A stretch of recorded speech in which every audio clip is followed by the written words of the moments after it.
Student, इस video में हमने 10 नंबर के जो चैप्टर था मानव कल्याण में सूक्ष्म जीव, उसका अगला महत्वपूर्ण टॉपिक जिसका नाम है वाहित मल के उपचार में सूक्ष्म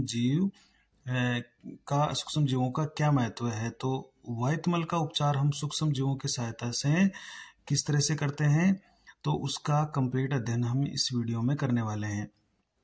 तो देखिए, वाहित मल के उपचार में सूक्ष्म जीव यानी माइक्रोब्स इन सीवेज ट्रीटमेंट। तो हम पहले तो इसको सीवेज को समझेंगे कि वाहित मल क्या होता है। तो वाहित मल यानी जो मल बह रहा है, जो घरों से निकल रहा है या सिटी से या बड़े बड़े महानगरों से या शहरों से निकल रहा है। तो वाहित मल जिसको हम अपशिष्ट जल या व्यर्थ जल भी कह रहे हैं। देखिए, तो अपशिष्ट जल या व्यर्थ जल जो उसको अपन वाहित मल या सीवेज कहते हैं। ये बड़े नगरों से या शहरों से प्रतिदिन बहुत बड़ी मात्रा में जनित होता है। तो जो अपशिष्ट जल है या व्यर्थ जल है, जो कि नगरों से या शहरों से प्रतिदिन एक बड़ी मात्रा में नालियों के द्वारा निकल रहा है, तो उसको अपन वाहित मल कहते हैं। इस वाहित मल का जो प्रमुख घटक होता है वो मानव का मलमूत्र होता है। देखिए, ये वाहित मल हानिकारक होता है। अब क्यों हानिकारक होता है? क्योंकि इसमें बड़ी मात्रा में कार्बनिक पदार्थ होते हैं। देखिए, और कार्बनिक पदार्थ होंगे तो ये पानी में सड़ेंगे और सड़ने से दुर्गंध उत्पन्न होगी, कई तरह के रोगाणु उत्पन्न होंगे। तो कार्बनिक पदार्थ होते हैं जिससे सड़ने से प्रदूषण होता है, दुर्गंध फैलती है, कई सारे रोगाणु पनपते हैं, तो इसलिए हानिकारक है। दूसरी बात, इसमें अनेक रोग फैलाने वाले रोगजनक पाए जाते हैं। और यदि ये सीधा बहकर किसी नदी में या झरने में पहुंच गया या किसी तालाब में पहुंच गया तो उसको भी ये प्रदूषित कर देता है। तो ये प्राकृतिक जो जल स्रोत होते हैं, जैसे कोई नदी है या झरना है, उसमें पहुंचकर उसको प्रदूषित कर देते हैं। तो जाहिर सी बात है, जो वाहित मल है, जो सीवेज है, वो हानिकारक होता है। अब ये इतनी बड़ी मात्रा में पानी के साथ जो वाहित मल उत्पन्न हो रहा है, इसका यदि हम अब एक जगह इसको इकट्ठा भी नहीं कर सकते, तो इस कहीं ना कहीं ये जाकर नदियों में या झरनों में जाकर मिलता है, तो उसको मिलने से पहले इसका उपचार करना बहुत ही जरूरी होता है। तो नेक्स्ट अपना बिंदु रहेगा कि वाहित मल का उपचार यानी ट्रीटमेंट ऑफ सीवेज कैसे करते हैं। तो वाहित मल को प्राकृतिक जो जल स्रोत होते हैं, जैसे नदी या झरने हैं, तो उनमें सीधे ही विसर्जित नहीं किया जाता। क्यों नहीं करेंगे? क्योंकि अगर सीधे ही विसर्जित कर देंगे तो कार्बनिक पदार्थ होते हैं, रोगाणु होते हैं, वो प्राकृतिक स्रोत में जाकर मिल जाएंगे और एक बहुत बड़ी जनसंख्या को में रोग फैलाने का वो काम करेंगे। तो हम क्या करेंगे, अतः विसर्जन से पहले वाहित मल का उपचार करेंगे। उपचार का मतलब होता है उसमें जो कार्बनिक पदार्थ होते हैं उनको उठाएंगे, और जो अकार्बनिक या प्लास्टिक का कचरा है या पॉलीथीन है या कप है उनको हटाएंगे उसमें से। तो वाहित मल उपचार, ये जो वाहित मल का उपचार है, ये वाहित मल उपचार संयंत्र यानी सीवेज ट्रीटमेंट प्लांट में किया जाता है। तो ये प्लांट लगता है, उसमें से उसे वाहित मल को गुजारते हैं, जिससे उसका उपचार हो जाता है ताकि वाहित मल प्रदूषण मुक्त हो जाए। वाहित मल का उपचार वाहित मल में प्राकृतिक रूप से पाए जाने वाले परपोषित सूक्ष्म जीवों द्वारा किया जाता है। तो ये भी एक महत्वपूर्ण बात है कि वाहित मल का वास्तव में जो उपचार है या कार्बनिक पदार्थों को हटाने का जो काम है वो सूक्ष्म जीव करते हैं, और वो परपोषित सूक्ष्म जीव होते हैं जो अपना भोजन स्वयं नहीं बना सकते। इसलिए जो जल के अंदर कार्बनिक पदार्थ होते हैं उनको तोड़कर अपना पोषण करते हैं, और उससे वाहित मल का उपचार हो जाता है। अब ये जो वाहित मल के उपचार है, इसका 2 चरणों में ये संपन्न होता है। तो जो वाहित मल का उपचार है उसके कौन कौन से चरण होते हैं? तो सबसे पहला चरण होता है प्राथमिक उपचार, और फिर एक होता है द्वितीयक उपचार। तो सबसे पहले अपन प्राथमिक उपचार पढ़ेंगे। देखिए, तो प्राथमिक उपचार, इसका एक नाम और है भौतिक उपचार। देखिए, या प्राइमरी ट्रीटमेंट या फिजिकली ट्रीटमेंट। तो हम भौतिक रूप से यानी इसको उपचारित करेंगे। तो इसमें भौतिक रूप से हमें इसको छानेंगे या इसको जो बड़े कण होते हैं उनको पेंदे में बैठाकर यानी अवसादन द्वारा इसको जो उपचार है वो करेंगे। तो इसमें क्या होता है, इस चरण में प्राथमिक उपचार या भौतिक उपचार, तो इस चरण में वाहित मल का भौतिक रूप से उपचार किया जाता है। देखिए, तो इसमें क्या करेंगे हम, इसमें वाहित मल में उपस्थित छोटे बड़े कणों को निस्यंदन यानी फिल्ट्रेशन यानी उनको छानेंगे निस्यंद करेंगे, उनको फिल्ट्रेट कर लेंगे, उनको फिल्टर कर लेंगे। और जो बड़े भारी कण होते हैं, कोई कंकड़ पत्थर या लोहे का टुकड़ा या कांच का टुकड़ा, उनको अवसादन द्वारा यानी सेडिमेंटेशन यानी पेंदे में बैठाकर उनको हम अलग कर लेते हैं। तो ये किस कौन कौन चरणों में होता है? ये निम्न चरणों में अलग किया जाता है। देखिए, तो सर्वप्रथम क्या करेंगे, पानी में जो तैरते हुए कूड़े करकट यानी प्लास्टिक है, प्लास्टिक के गिलास है या बड़े पत्ते हैं, तो जो बड़ा कूड़ा करकट होता है उसको अनुक्रमिक निस्यंदन द्वारा हटा दिया जाता है, यानी सीक्वेंशियल फिल्ट्रेशन। अब ये अनुक्रमिक निस्यंदन क्या होता है? अनुक्रमिक निस्यंदन होता है कि इसमें अलग अलग प्रकार के जो छेद होते हैं, उस छेद वाले एक से अधिक फिल्टर काम में लिए जाते हैं। तो भौतिक उपचार या प्राथमिक उपचार में हम क्या कर रहे हैं, विभिन्न आकार के छेद वाले फिल्टरों से या जालियों से हम उसका निस्यंदन करेंगे, उसको छान लेंगे, और फिर जो भारी कण होते हैं उनको अवसादित करके हम ये प्राथमिक उपचार कर लेते हैं। तो इसको चित्र बनाकर अगर हम समझे तो ये कुछ इस तरह से होता है कि जैसे हमारे पास ये सीवेज है, वो यहाँ से आ रहा है बड़े बड़े नगरों से या शहरों से, तो इसको हम एक टैंक में डालेंगे। इसको हमने टैंक में डाल दिया है, और यहाँ पर इस टैंक में क्या होता है, इसके अंदर अलग अलग साइज की जालियां लगी होती है। जैसे एक ये बड़ी जाली होती है, फिर उसके बाद में कुछ छोटे छिद्रों वाली होती है। तो इस तरह से अलग अलग टाइप की यहाँ पर जालियां लगी होती है, उनसे ये पानी है वो छनेगा, जिससे जो बड़े प्लास्टिक का कचरा, कप होते हैं, पॉलीथीन की थैली होती है, खाली पानी की बोतलें होती है, वो सारी यहाँ पर छने जाती है। और जो अभी ये जो मैटर बाहर निकलेगा, देखिए, तो ये इस बड़े जो इसके टुकड़े हैं उनसे छन जाएगा, और बाकी के जो भारी कण होते हैं वो इसके नीचे बैठ जाते हैं। देखिए, इसके नीचे बैठ जाएंगे ये। तो ये हो गया हमारा प्राथमिक उपचार। तो सर्वप्रथम हमने क्या किया, कूड़े करकट को तो हमने अनुक्रमिक निस्यंदन यानी अलग अलग छिद्रों वाले फिल्टर जो काम में लिए, जाले काम में लिए, उनसे हटा दिया है। अब इसके बाद में हम क्या करने वाले हैं, इसके बाद में हम क्या कर ले हैं कि इसके बाद में भारी जो कण होते हैं, जैसे मृदा है, मिट्टी है या कंकड़ पत्थर है उसमें, या धातु के टुकड़े हैं या कांच के टुकड़े हैं, इन सब भारी जो कण होते हैं इनको हम शीत बालूकाष्म में या ग्रिट भी कहते हैं। तो ग्रिट का मतलब होता है वो सारे कंकड़ पत्थर, उसमें उनको अवसादन यानी सेडिमेंटेशन द्वारा निष्कासित किया जाता है। तो कहने का मतलब है कि ये सारे पेंदे में बैठ जाएंगे, और बाकी बड़ा जो कचरा है वो कूड़ा करकट है वो इन जालियों से छन जाएगा, और बाकी जो भारी कण है वो नीचे बैठ जाएंगे। अब ये जो बाहर निकलेगा जो मैटर, ये कहलाएगा बहिस्राव। तो ये जो भारी कण होते हैं ये गुरुत्वाकर्षण के प्रभाव से नीचे बैठ जाते हैं, और सभी ठोस कण नीचे बैठकर प्राथमिक अपंक यानी प्राइमरी स्लज का निर्माण करते हैं। और सतह पर तैरने वाला जो प्लावी यानी पदार्थ होगा उसको हम बहिस्राव या इफ्लुएंट कहते हैं। इस बहिस्राव को फिर हम द्वितीय उपचार के लिए प्राथमिक निस्सादन टैंक यानी सेटलिंग टैंक में से दूसरे टैंक में भेज दिया जाता है। तो हम क्या करेंगे, ये जो इसमें छानने के बाद जो भारी कण वो नीचे बैठ गए, अब बाकी का जो पदार्थ है वो कहलाएगा बहिस्राव। अब इस बहिस्राव को हम दूसरे टैंक के अंदर भेज देंगे। देखिए, इस बहिस्राव को, तो इसमें भारी कण हट जाएंगे, और जो बड़े टुकड़े हैं प्लास्टिक वगैरह के वो जाली से सन जाएंगे, भारी कण वो नीचे बैठ जाएंगे। इन कणों को बोल रहे हैं अपन प्राथमिक आपंक, यानी किसी टाइप का हो गया, या इसको प्राइमरी स्लज भी कह देंगे। और बाकी का जो ये इसमें छनकर बाहर निकलेगा, नीचे भारी कण नीचे बैठ जाएंगे, और बाकी का जो ये मैटर होगा उसको अपन बहिस्राव या इफ्लुएंट कहते हैं, और ये बहकर दूसरे टैंक के अंदर सेटलिंग टैंक के अंदर चला जाएगा। ये दूसरे टैंक है उसके अंदर पहुंच गया है ये, तो हम इसको दूसरे जो सेटलिंग टैंक होगा निस्सादन टैंक उसके अंदर पहुंचा देंगे। अब इस दूसरे टैंक में क्या होगा, देखिए, अब होगा इसका द्वितीयक उपचार। देखिए, तो द्वितीयक उपचार जिसको हम जीव विज्ञानी उपचार भी कहते हैं या बायोलॉजिकल ट्रीटमेंट भी कहते हैं। देखिए, तो सेकेंडरी जो ट्रीटमेंट है वो बायोलॉजिकल ट्रीटमेंट है, क्योंकि इसमें सूक्ष्म जीव काम में आएंगे। वायवीय और अवायवीय सूक्ष्म जीव यहाँ पर मुख्य रूप से उनका इस्तेमाल होने वाला है।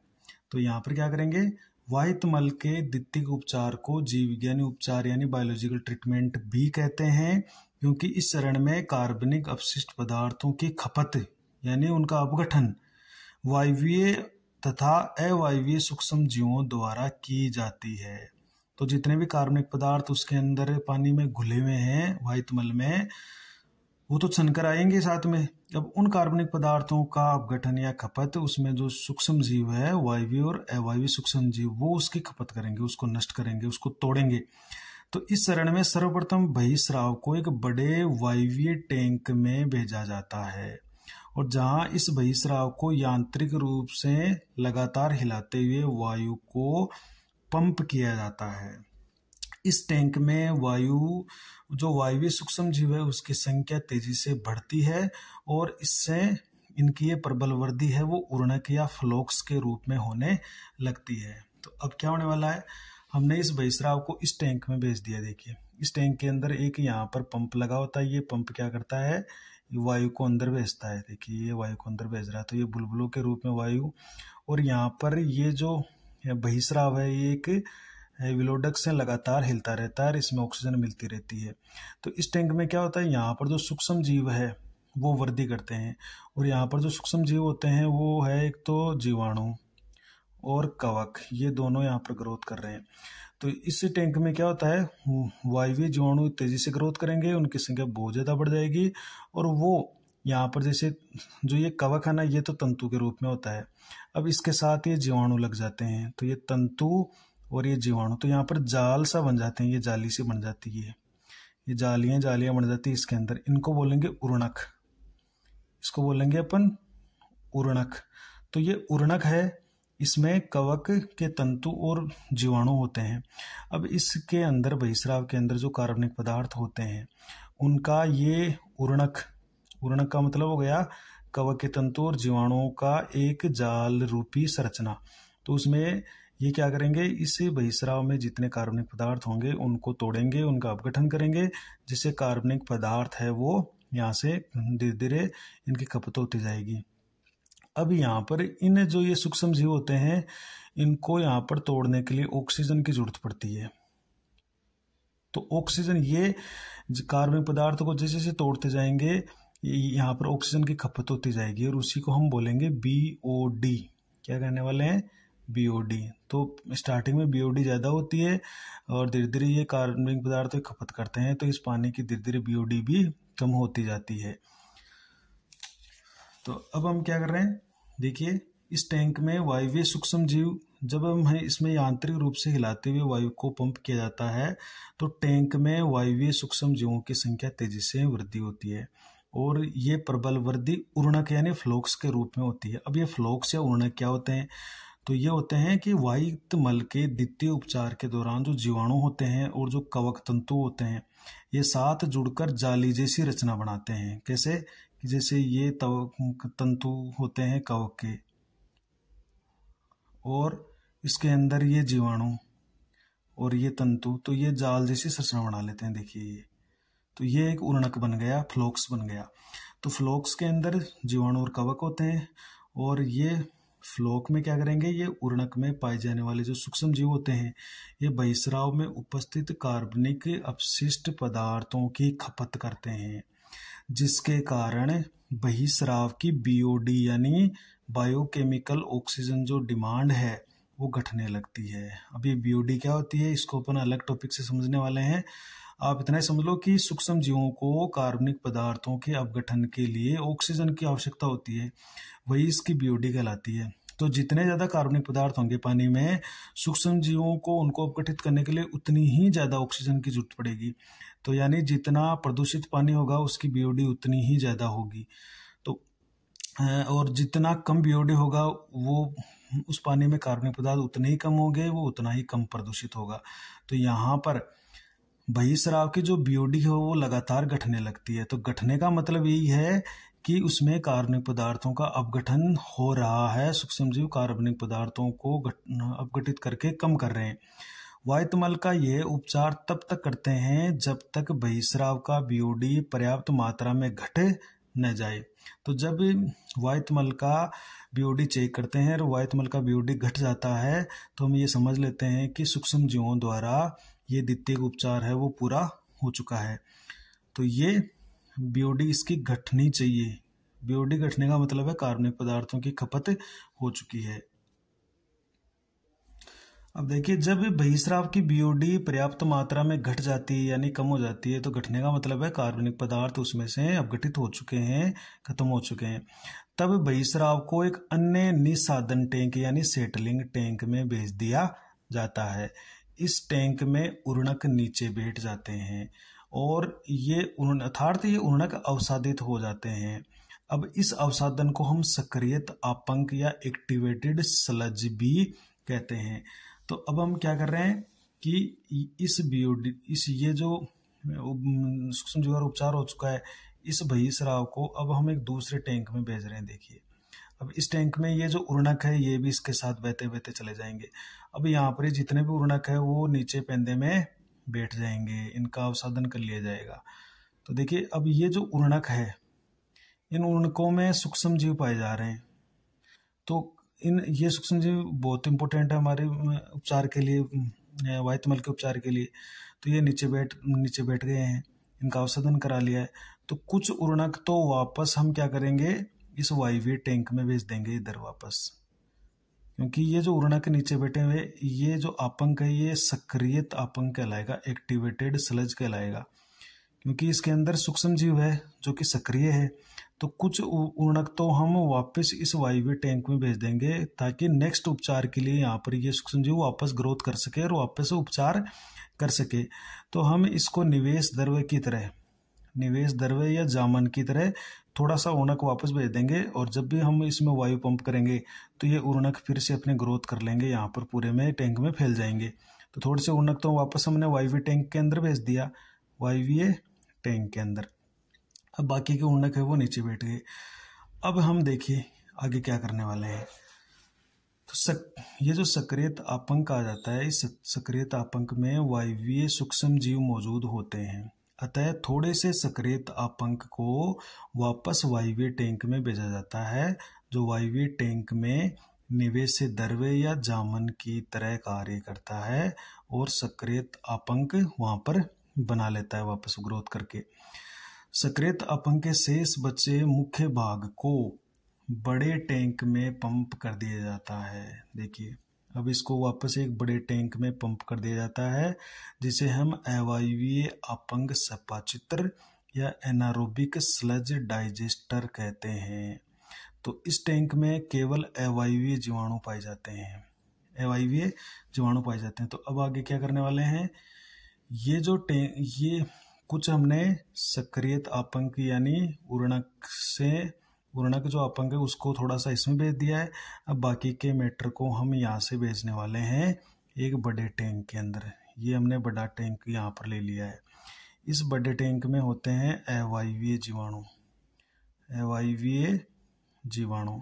तो अब जैसे हमने उर्णक समेत बाकी के यहाँ पर इसको भेज दिया है तो यहाँ पर अवायवीय जीवाणु इन सभी उर्णक का ही पाचन कर देते हैं। देखिए, चाहे इसमें जीवाणु हो चाहे कवक हो, उसका सबका पाचन कर देंगे और यहाँ फिर गैसें बनेगी जिसमें मेथेन है, कार्बन डाइऑक्साइड है, सल्फर डाइऑक्साइड, ये गैसें बनने वाली है और इसका सबका जीवाणुओं का, कवकों का, उर्णकों का यहाँ पर पाचन कर दिया जाता है। तो जब अवायवीय जीवाणु द्वारा ये क्रिया हो जाती है तब इसमें हम मानते हैं कि हमारा वायुमल का उपचार पूरा हो चुका है। तो देखिए, तो अब हमने इस एक बड़े टैंक में इसको पंप किया है जिसको हम अवायवीय आपंक सपाचित्र या एनारोबिक स्लज डाइजेस्टर कहते हैं। तो ये जो अवायवीय जीवाणु होते हैं वो बाकी के जो उर्णक होते हैं जीवाणु उनका पाचन कर देंगे। इस टैंक में अवायवीय जीवाणु पाए जाते हैं जो बिना वायु या ऑक्सीजन के वृद्धि करते हैं। वृद्धि के दौरान अवायवीय जीवाणु सक्रियत जो आपंक है, सक्रियत आपंक में कौन है, इस सक्रियत आपंक में कौन है, जीवाणु भी है और कवक भी है। तो इसमें उपस्थित जीवाणुओं और कवकों का ये पाचन कर देते हैं, जिससे गैसों का मिश्रण उत्पन्न होता है। जब ये भी नष्ट होते हैं तो कई सारी गैसें बनती है, जैसे मेथेन, हाइड्रोजन सल्फाइड, CO2 आदि गैसें यहाँ पर बनती है। इनको हम बायोगैस भी कहते हैं।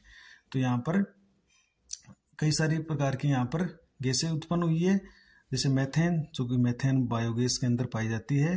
तो ये ऊर्जा के स्रोत के रूप में भी इस्तेमाल की जा सकती है।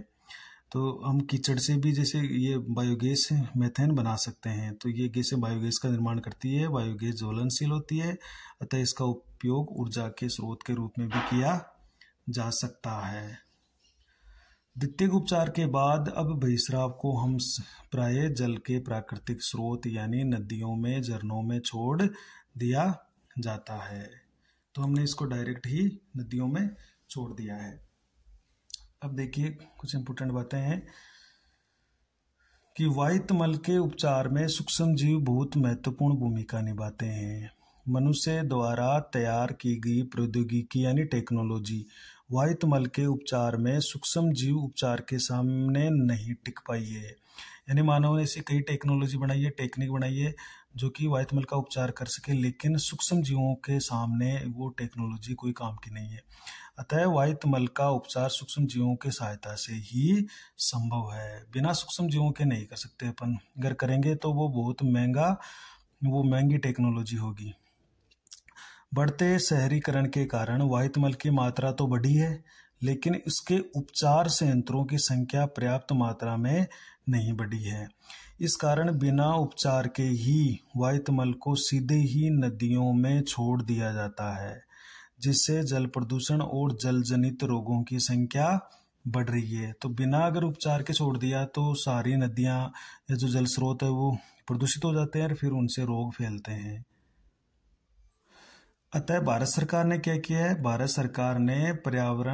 सरकार के पर्यावरण तथा वन मंत्रालय ने हमारे देश की जो प्रमुख नदियां हैं गंगा और यमुना, उसको प्रदूषण से बचाने के लिए गंगा एक्शन प्लान, जो कि अभी भी जारी है, यमुना एक्शन प्लान ये चल रहा है, ऐसी योजनाएं बनाई है।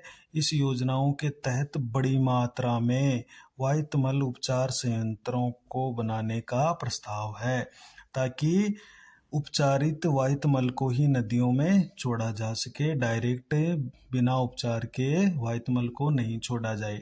तो ये काम अभी चल रहा है वायु मल उपचार का। अब इस टॉपिक में से एक महत्वपूर्ण प्रश्न ये बनता है कि वायु मल के प्राथमिक उपचार और द्वितीयक उपचार में अंतर बताइए। तो हमने यहाँ पर इनमें अंतर लिखने का प्रयास किया है। इधर हमने प्राथमिक उपचार लिखा है, इधर हमने द्वितीयक उपचार लिखा है। तो हमने जो जितनी अभी प्रोसेस पढ़ी है उसमें से अपन अंतर निकालेंगे कि ये एक भौतिक प्रक्रिया है। देखिए फिजिकल प्रोसेस है, ये एक जीव विज्ञानी प्रक्रिया है, बायोलॉजिकल प्रोसेस है, क्योंकि इसमें सूक्ष्म जीव होते हैं। इस उपचार में यानी प्राथमिक उपचार में निस्यंदन यानी फिल्ट्रेशन और सेडिमेंटेशन यानी अवसादन द्वारा संपन्न किया जाता है ये उपचार, और यह है वायवीय एवं अवायवीय सूक्ष्म जीवों द्वारा संपन्न होता है। तीसरा फर्क यह है कि इसमें जो ठोस पदार्थ होते हैं ग्रिट और जो बड़े कार्बनिक पदार्थ होते हैं उनको अलग किया जाता है, यानी छानकर और अवसादन द्वारा, जबकि इसमें सूक्ष्म जीवों द्वारा कार्बनिक जो पदार्थ होते हैं उनको अपघटित करके ही अलग किया जाता है। ये एक सरल और कम महत्वपूर्ण प्रक्रिया है, लेकिन ये जो है ना द्वितीयक उपचार, ये बहुत महत्वपूर्ण है, ये जटिल भी है और अति महत्वपूर्ण प्रक्रिया है, क्योंकि यहाँ पर कार्बनिक पदार्थों को अलग किया जाता है। प्राथमिक उपचार के बाद में जल की अगर जितनी भी बीओडी होती है वो उतनी ही रहती है, यानी अधिक रहती है, जबकि इस उपचार के बाद हमेशा बीओडी होती है वो कम हो जाती है। कम क्यों हो जाती है? क्योंकि यहाँ पर जो सूक्ष्म जीव होते हैं वो कार्बनिक पदार्थों को अपघटित कर देते हैं, इसलिए यहाँ की बीओडी है वो कम हो जाती है। तो ये हमने इसमें डिफरेंस पढ़ा है कि प्राथमिक उपचार और द्वितीयक उपचार में क्या फर्क है। तो आप इसको याद रखेंगे। तो हमने क्या किया है उपचार में कि वायु मल को सबसे पहले इसे टैंक में डाला है प्राथमिक उपचार के लिए, जिसके अंदर विभिन्न प्रकार की जालियां लगी रहती है। तो हमने जालियों के द्वारा इसको छान लिया है और बड़े कणों को हमने यहाँ पर अवसादित कर दिया है। तो ये हो गया फिल्ट्रेशन और आपका अवसादन। अब जो बाकी मैटर बचेगा जिसके अंदर ये भारी पदार्थ और जो ये तैरने वाले पदार्थ ये नहीं होंगे, कूड़ा करकट नहीं होगा, और ये अब ये कहलाएगा बहिस्राव। तो ये दूसरे टैंक में जो अब ये मैटर जाएगा ये कहलाएगा बहिस्राव या इफ्लंट। अब ये जाएगा एक वायवीय टैंक के अंदर। देखिए वायवीय टैंक द्वितीयक उपचार के लिए, तो इसमें वायु है वो लगातार प्रवाहित होती रहेगी और इसको हम एक विलोडक से लगातार हिलाते रहते हैं ताकि इसमें वायु मिक्स हो, और इसमें सूक्ष्म जीव उर्णक के रूप में ग्रोथ करेंगे, जिसमें सूक्ष्म जीवों कवक और जो जीवाणु होते हैं उनका जाल सा बना हुआ रहेगा। अब ये वायुतमल इसमें आ जाएगा। यहाँ पर जो कार्बनिक पदार्थ होते हैं उसका अपघटन किया जाएगा। अपघटित होने के बाद में यहाँ की जो बीओडी है वो इस पानी की बिल्कुल कम हो जाती है, और जब पर्याप्त मात्रा में बीओडी घट जाती है तो हम इसको एक दूसरे सेटलिंग टैंक के अंदर इसको भेज देते हैं। अब देखिए यहाँ तो ये हिल रहा था, इस वायवीय टैंक में तो ये लगातार वायुतमल हिल रहा था, अब यहाँ पर हिलेगा नहीं, ये एक जगह स्थिर रहेगा, तो जिससे जो उर्णक होते हैं वो नीचे बैठ जाते हैं। अब देखिए ये नीचे बैठ गए। अब क्या करेंगे, इसमें से कुछ उर्णक को वापस वायवीय टैंक में भेज देंगे ताकि नेक्स्ट जो साइकिल चलेगा उपचार का उसमें ये सूक्ष्म जीव यहाँ पर आ जाएं और फिर से यहाँ पर ग्रोथ करके इसमें पूरे में फैल जाए। तो यहाँ कुछ हमने इसको यहाँ पर उस जो सक्रियत आपंक है उसमें से कुछ उर्णक को यहाँ हमने वापस डाल दिया है। अब जो बाकी का जो मैटर बचेगा इस बहिस्राव को हम एक दूसरे टैंक के अंदर भेजेंगे। ये जो दूसरा टैंक होगा ये टैंक है वो अवायवीय होगा, तो यहाँ पर हमने इसको यहाँ भेज दिया है इस अवायवीय टैंक में। अवायवीय जीवाणु रहते हैं तो यहाँ पर ये जो उर्णक होते हैं इनका सबका पाचन कर दिया जाएगा। मेथेन गैस बनेगी, आपकी हाइड्रोजन सल्फाइड बनेगी गैस, इसके अलावा कार्बन डाइऑक्साइड बनेगी, और ये बायोगैस की तरह गैसें बनेगी जो ज्वलनशील होती है। इसको ऊर्जा की इकट्ठा करके ऊर्जा के स्रोत के रूप में भी काम ले सकते हैं। और अब ये जो उपचार होगा अब इसको हम डायरेक्ट किसी नदी या झरने के अंदर यानी प्राकृतिक जल स्रोत में छोड़ देते हैं। तो पहले तो भौतिक उपचार हुआ, फिर हुआ इसका बायोलॉजिकल प्रोसेस हुई, और लास्ट में हमने इसको छोड़ दिया। तो यहाँ जो ये पानी निकलेगा इसकी बीओडी जो होती है वो बिल्कुल कम रहेगी और ये ज़्यादा प्रदूषित नहीं होगा। अब इसको नदी में या झरनों में छोड़ा जा सकता है। तो ये उपचार करने के बाद में भी ऐसा किया जाता है। नेक्स्ट वीडियो में हम इसके नेक्स्ट जो टॉपिक है उसकी चर्चा करेंगे। Thank you.